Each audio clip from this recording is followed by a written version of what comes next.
cool, calm, and collected as I was getting into this vehicle. Then I pulled it off because I was thinking in my head, don't eat it, don't eat it, don't eat it, because I'm wearing these slick shoes and I parked at a slant on dirt. So I made it. And you join me inside the 2019 Toyota RAV4 Adventure, and it's that adventure part that I'm going to spend most of this review talking about. But let's back up and talk about the all-new generation RAV4. So until now, Toyota's RAV4 was a very car-like, boring to look at, boring to drive vehicle. I know because I own one. I inherited it when I married my wife, and I was really not a fan at first, but I've sort of come around on it, and I'll explain why. It's because all of my fun vehicles invariably break, and so in the moments when I could either be stranded or drive my wife's RAV4, I drive her RAV4, and it's still boring, but it gets me where I need to go. So I understand boring and predictable has a place amidst your fun and exciting life. You need a RAV4 or equivalent vehicle that you can just rely on. But Toyota now has a ton of competitors in this compact SUV space. And so to hold on to its market saturation that it's built up over many years, it needed the RAV4 to stand out a little bit more than it did before. So what they did is they incorporated 4Runner and Tacoma styling into this very car-like vehicle to make it more truckish. And I think they did so effectively. So up at the front, you've got slender headlights. This one has LED daytime running lights with those. Below that, fog light housings on this Adventure grade.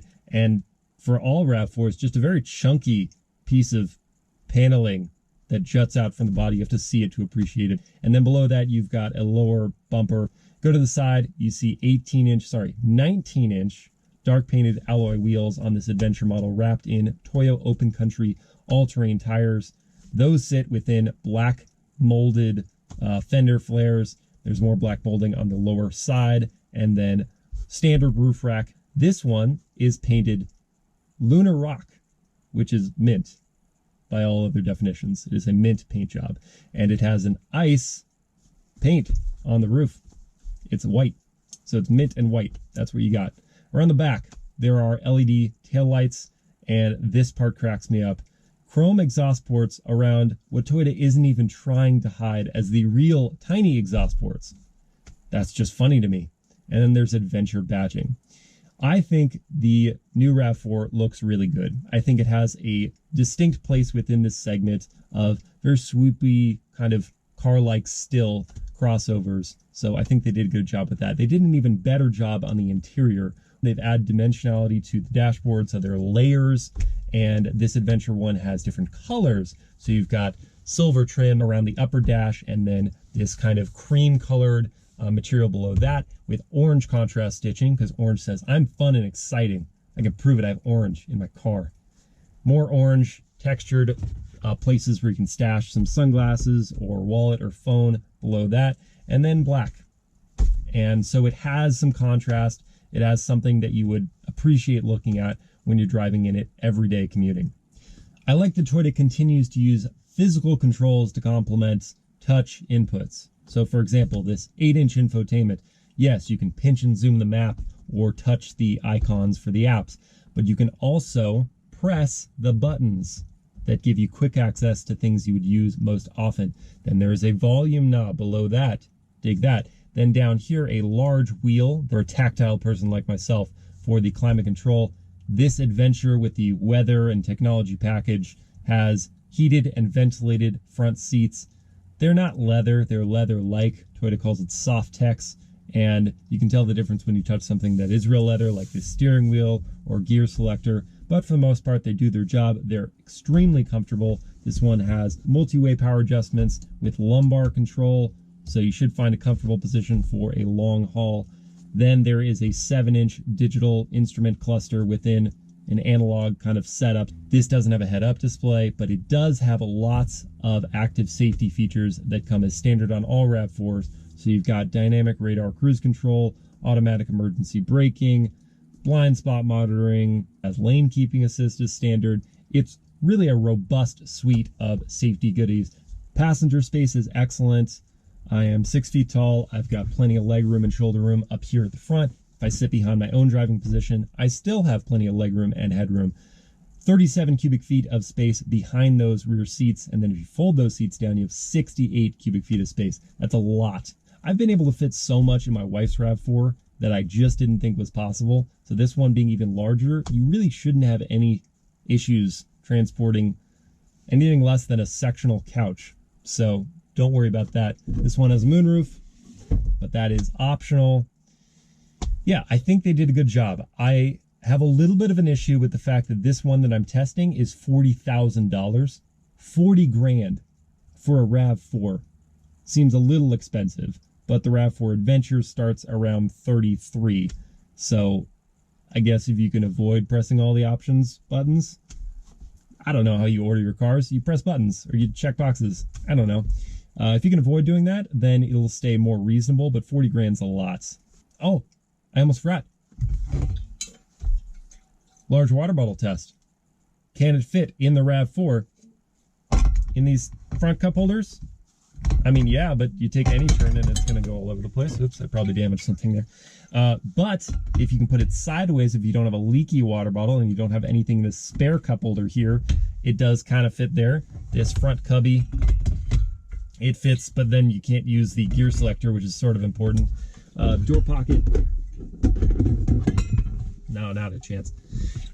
So yeah, I'm going to give it a fail because there's no strict place where it naturally fits, but if you want to modify your slot and just put it over here, then it works. So now, we did say we were going to be talking about the adventure part of the RAV4 Adventure, and here we are on a mini adventure. We're on an off-road trail. It's more like a fire road with a few dips and rocks. But this is all really Toyota expects its adventure buyers to do, to find a campsite that's off the beaten path. If you want something more aggressive, there is the TRD 4x4 version of this model that has monotube shocks and will be more comfortable for this kind of stuff. And there may, at some point down the road, be a TRD Pro version of this with even extra travel and more off-road goodies like a locking differential. But that's all kind of superfluous. You don't really need that stuff if you just want to have a little bit of fun and don't want to stop where the paved roads end. The Adventure, with its additional ground clearance and the all-terrain tires and the torque factoring all-wheel drive system and these drive modes, which you have mud and sand and then rock and dirt, or a snow mode for those of you who find yourselves in inclement weather constantly, these should get you to do pretty much anything you want to do. No complaints about the engine. It's a 2.5 liter 4-cylinder making 203 horsepower and 184 pound-feet of torque, connected to an 8-speed automatic transmission. I feel like it has the right amount of power. It's not fast, but it's not slow. And the transmission does a pretty good job. There is one condition in which I find the transmission to be underperforming, and that's between first and second gear. If you are slowing, but not completely coming to a stop, the pause, but if you're slowing and if you accelerate quickly after that, you want to get going, the transmission will buck. It'll put you in second gear, and then finally figure out that you actually wanted first gear, or go to first gear, rev it out. It doesn't have a smooth transition in that situation. Apart from that, though, it is just fine. And here in the right drive mode, it's giving me the power that I need and not hesitating. Perhaps an odd place to talk about fuel economy, but if you're going to be adventuring, you'll care about that too. And if you've got an all-wheel drive vehicle, you expect fuel economy to take a hit. This one doesn't have that big of a hit. 25 city, 33 highway for a combined 28 mpg, and that stacks up nicely with vehicles like the CR-V, all-wheel drive, that, you know, if you get the right engine, if you get the 1.5 turbo on that, you'll get one more combined mpg, but it stacks up nicely against that, and you won't be constantly hunting for fuel stations. I do wish that you could get the adventure grade with the hybrid powertrain, because you don't really need all that much power, and if you get that maximum fuel economy, this really would be a great road trip / some off-roading vehicle. You would take this on long trips and not have to worry about your fuel economy. Now I am turned around, so I'm going downhill, and I can test out the hill descent control. The way you do that is you press this button here next to the drive modes, and you take your foot off the brake, and the traction control and braking systems will choose a modest pace to take you down an incline without the need for you to press the brake pedal. And it works just fine. It's not too fast, it's not too slow, and based on the adjustment in the grade, the vehicle will either speed up or slow down. So if you enter a really steep grade, then it'll slow the vehicle down to like 4 or 5 miles an hour, but if you start to level out, then it'll speed it up. You shouldn't have to put the brake on, but in my case, I used it once here because we were approaching a very steep little dip, so I used the brake to make sure that I didn't bottom out the front before going over it. But for the most part, you can kind of just take your foot off and let the vehicle do its own thing.